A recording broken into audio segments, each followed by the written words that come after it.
अगर आपको हमारी ये वीडियो अच्छी लगे तो प्लीज चैनल को सब्सक्राइब कर दे। शुक्रिया। प्यारे बच्चों, शेख चली का नाम तो आपने यकीनन सुना होगा और उसकी कहानियां पढ़कर लुत्फ अंदोज भी हुए होंगे। आज हम उसकी हमाकत से भरपूर कहानी सुनाते हैं। किसी गांव में एक बुढ़िया रहती थी जिसका एक ही बेटा था जिसका नाम चली था।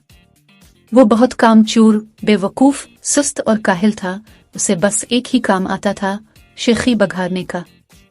जहां चंद लोगों को इकट्ठे बैठे देखता, उनके करीब जाकर खुद भी बैठ जाता और उन्हें गुफ्तगू का मौका दिए बगैर अपने झूठे सच्चे कारनामे बयान करने लगता। गांव के लोग उसकी इस आदत से बहुत तंग थे और उसका नाम ही शेख चली रख दिया था। वो अपने नाम की तरह बड़े बड़े ख्याली मंसूबे बनाता लेकिन किसी पर अमल नहीं करता। एक दिन इसके ख्याली पुलाव पकाने की आदत से चढ़कर एक शख्स ने इससे कहा, शेख साहिब, आप इतने बड़े मंसूबे क्यों बनाते हैं? अपने एक हफ्ते बाद इस दुनिया से कूच कर जाना है, अपनी मौत का ख्याल करें।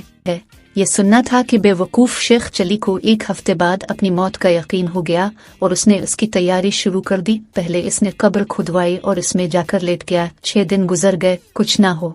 7वें रोज शेख चली ने सोचा कि इस शख्स के बताए हुए एक हफ्ते का आखिरी दिन है, शायद अब मौत का फरिश्ता आने वाला है। वो ये सोच ही रहा था कि उसके कान में आवाज पड़ी, अगर कोई अल्लाह का नेक बंदा अंडे की टोकरी मेरे घर पहुंचा दे तो मैं उसे उजरत में एक अशरफी दूंगा। शेख चली अशरफी का नाम सुनकर कब्र से बाहर निकल आया और अंडे की टोकरी उठाकर सर पर रख ली। ये देखकर टोकरी के मालिक ने कहा, शेख साहिब, जरा संभाल कर ले जाना, अंडे टूटने न पाए वरना एक दमड़ी भी नहीं दूंगा, उल्टा हर्जाना ले लूंगा। शेख चली बड़े गुरूर से बोला, मियाँ साहिब, मैं शेख चली हूँ, कोई छोटा मोटा शख्स नहीं हूँ, पूरा गांव मुझे जानता है। ये कहकर वो अंडे की टोकरी लेकर चल पड़ा। ख्याली पुलाव पकाने की तो आदत थी ही, सर पर अंडों की टोकरी रखकर रास्ता चलते हुए इसकी जहनी रूह बहक गई और लगा ख्याली पुलाव पकाने।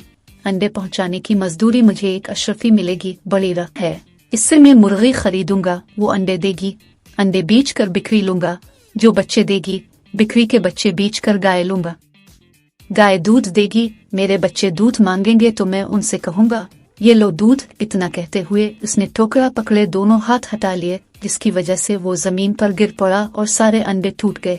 अंडे के मालिक ने जब ये मंजर देखा तो वो आहो बका करते हुए बोला, हाय मेरे अंडे। दूसरी तरफ शेख चली रोते हुए दहाई दे रहा था, हाय मेरे बच्चे।